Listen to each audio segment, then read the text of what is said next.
Hey everyone, welcome to my channel. So we were discussing about the Vedic period. In this हमने सबसे पहले ऋग वैदिक period that is the early वैदिक period के बारे में डिस्कस कर लिया. इस वीडियो में हम डिस्कस करेंगे लेटर वैदिक पीरियड के जोग्राफिकल एरिया के बारे में.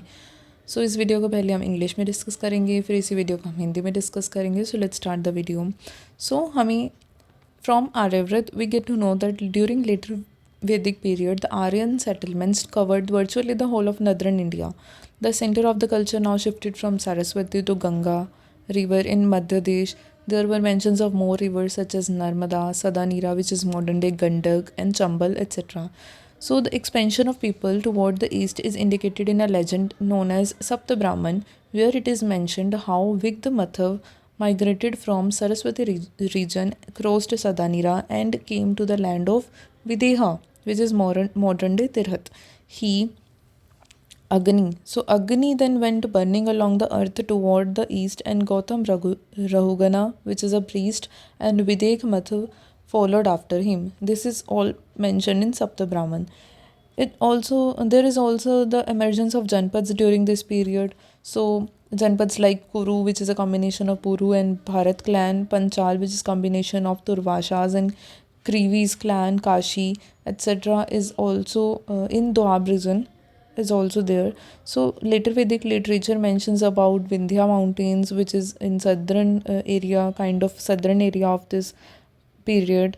Reference to the territorial division in the later Vedic Vedas give three broad divisions of India, which are Aryavrat, which is northern India, Madhya Desh, which is central India, and Dakshin Path, which is southern India.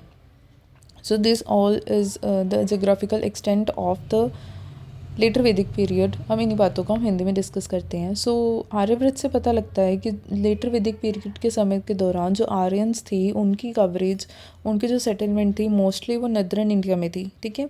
इनका culture अब क्या था, अब Saraswati river से अब वो गंगा की तरफ शिफ्ट हो गया था. पहले सरस्वती जो थी वैदिक पीरियड के दौरान, अर्ली वैदिक पीरियड के दौरान सबसे जो कहते हैं ना पायस रिवर मानी जाती थी, पवित्र नदी मानी जाती थी, पर अब फोकस गंगा की तरफ शिफ्ट हो गया था. ठीक है. कुछ और रिवर्स का भी मेंशन है, जैसे नर्मदा रिवर, सदानीर जिसे गंडक रिवर भी कहते हैं, चंबल रिवर, इन सब रिवर्स का मेंशन है. एक जो लेजेंड है सतपथ ब्राह्मण की, उसमें लिखा हुआ है कि कैसे विग्धमतव जो थे वो उन्होंने फ्रॉम सरस्वती रीजन से वो माइग्रेट करके कहाँ चले गए, विदेहा रीजन में चले गए. पहले सरस्वती रीजन में थे, फिर उन्होंने सदानीर को क्रॉस किया और लास्ट में वो लैंड ऑफ विदेहा में पहुंच गए. ठीक है. उसके बाद जो अग्नि देव थे, ठीक है, वो जलते हुए गए along the earth toward the east, मतलब धरती के ऊपर ऊपर जलते जलते चले गए ईस्ट की तरफ. ठीक है. उनको जो गौतम रहुगन थे, जो प्रीस्ट थे उस समय के, और विदेक मतव ने फॉलो किया कैसे उनको. ठीक है. मतलब अग्निदेव जा रहे थे, उनको फॉलो करते करते वो एक जगह से दूसरी जगह माइग्रेट हो गए. विदगमथव माइग्रेट हो गए. ठीक है. इस पीरियड में जनपद जो थे कहीं वो भी अमर्ज हुए, जैसे कुरु जो क्लैन थी वो अमर्ज हुई, जो कॉम्बिनेशन है पुरु और भारत क्लैन का मिक्सचर है. उसके बाद जो तुर्वाशा और क्रिवीस क्लैन का मिक्सचर पंचाल क्लैन थी वो एमर्ज हुई, और काशी क्लैन मर्ज हुई द्वाब रीजन में. ठीक है. इसके अलावा जो वैदिक लिटरेचर है उनसे ये भी पता लगता है कि विंध्या माउंटेन्स भी इसी पीरियड की एक्सपेंशन में आता है. ठीक है. उसके अलावा कई और टेरिटोरियल डिविजन्स के बारे में भी रेफरेंस गिवन है लेटर वेदा में, जैसे कि 3 ब्रॉड डिविजन्स दी गई हैं इंडिया की. पहले है आर्यव्रत जो नॉर्दर्न इंडिया है, फिर है मध्य देश जो सेंट्रल इंडिया है, और दक्षिण पथ जो सदर्न इंडिया में आता है. ठीक है. तो ये थी geographical expansion of letter Vedic period. Thank you so much.